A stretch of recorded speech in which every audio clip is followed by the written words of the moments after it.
नमस्कार, न्यूज 24 देख रहे हैं आप। मैं हूं आपके साथ डॉक्टर मीना शर्मा। पिछले 24 घंटे से लगभग राजस्थान में मुख्यमंत्री भजनलाल शर्मा से लेकर भारतीय जनता पार्टी के नेता, कार्यकर्ता और मित्र डॉक्टर सतीश पूनिया के सभी उनको बधाई दे रहे हैं।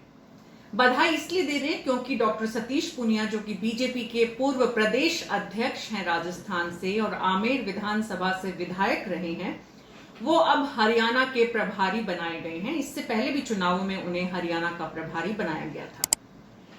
इस बात का संकेत है ये कि डॉक्टर सतीश पूनिया की संगठन में मजबूती कायम है, बरकरार है और इसीलिए पार्टी के लोग, मित्र, परिवार के लोग उन्हें ढेरों बधाइयां दे रहे हैं। लेकिन इस बधाई के सिलसिले के साथ ही एक नजर जब हम 24 राज्यों और संघ शासित प्रदेशों के लिए प्रभारियों की नियुक्ति की जो फहरिस्त है, लिस्ट है, उस पर डालते हैं तो एक बिंदु है जिस पर सबका ध्यान जाना चाहिए, इस देश का और दुनिया का।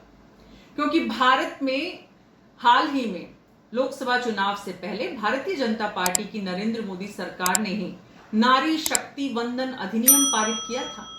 महिलाओं की राजनीति में समान भागीदारी की बड़ी बड़ी बातें की थी। हालांकि लोकसभा चुनाव में महिलाओं की भागीदारी ना बीजेपी ने सुनिश्चित की उस मात्रा में, उस संख्या में, जिस संख्या में होनी चाहिए थी, ना ही कांग्रेस पार्टी ने। लेकिन देश और दुनिया की सबसे बड़ी पार्टी जो इस वक्त सत्तारूढ़ है और इस वक्त चर्चा इस बात की हो रही है कि 60 साल बाद किसी पार्टी को 10 साल शासन करने के बाद फिर से हिंदुस्तान की जनता ने शासन दिया है, राज दिया है, सत्ता दी है। ये एक ऐतिहासिक घटना है, ऐसा देश के प्रधानमंत्री ने कई बार जिक्र किया है, देश की संसद में भी कहा है। तो सवाल ये उठता है कि 24 जो प्रभारी भारतीय जनता पार्टी ने नियुक्त किए, क्या उनमें से एक भी महिला काबिल इस देश में किसी राज्य में भारतीय जनता पार्टी को नजर नहीं आई? 24 प्रभारियों की लिस्ट में एक भी महिला का नाम नहीं है। सह प्रभारियों की बात करें तो 24 प्रभारियों के साथ 11 सह प्रभारी भी नियुक्त हुए हैं और कुल मिलाकर ये जो संख्या है ये 35 है।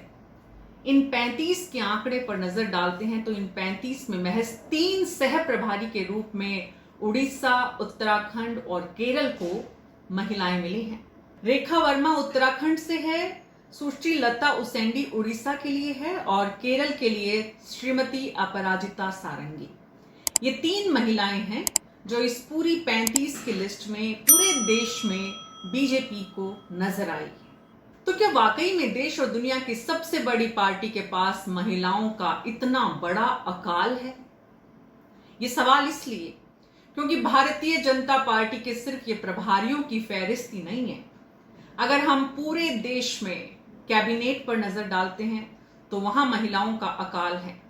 अगर हम हर राज्य के मुख्यमंत्री पर नजर डालते हैं तो जहां जहां बीजेपी की सरकार है, एक भी महिला मुख्यमंत्री नहीं है।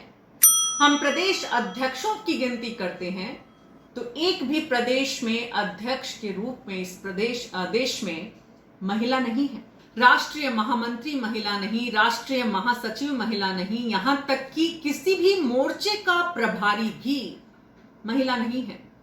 महिला मोर्चे के प्रभारी भी बैजंत जय पांडा है। संगठन की समितियों में महिलाएं नहीं है। प्रदेश के संगठन महामंत्री महिलाएं नहीं है। 15 सदस्यों की केंद्रीय चुनाव समिति में सिर्फ 2 महिलाएं हैं और अगर 11 सदस्यीय संसदीय बोर्ड पर नजर डालें तो वहां पर भी सिर्फ 1 महिला है। तो सवाल उठता है कि बीजेपी के पास सच में काबिल महिलाएं हैं नहीं, या बीजेपी की सोच में महिलाओं के लिए अभी भी वो जगह बन नहीं पाई है जहां बननी चाहिए।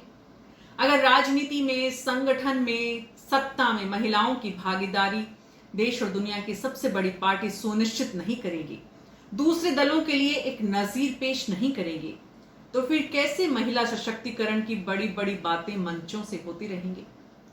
देश के प्रधानमंत्री के शपथ ग्रहण समारोह की जो तस्वीर हम देखते हैं, बड़ी संख्या, बड़ी कतार है, फ्रंट लाइन में आगे की कतार, लेकिन पहली कतार में महिलाओं की संख्या आप गिन लीजिए।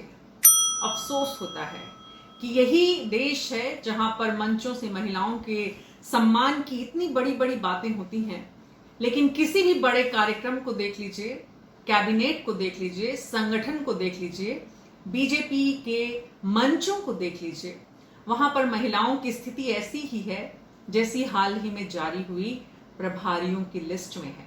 युवा मोर्चा पर नजर डालते हैं, ऐसा लगता है युवा के नाम पर सिर्फ हुड़दंग मचाते पुरुष इस देश की सबसे बड़ी पार्टी को समझ में आते हैं।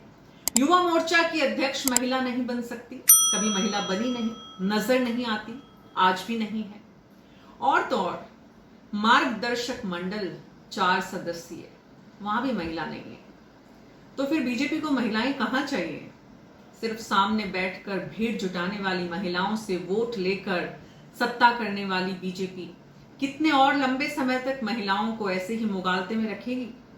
ये सवाल अब देश की महिलाओं को बीजेपी से पूछना शुरू कर देना चाहिए, और पार्टी की महिलाओं को भी, क्योंकि जब तक पार्टी में मौजूद महिलाएं अपने अधिकारों के लिए पार्टी के संगठन और संगठन के मुखियाओं से सवाल नहीं करेंगी, तब तक महिलाओं की स्थिति में कोई बहुत बड़ा बदलाव नहीं आने वाला है।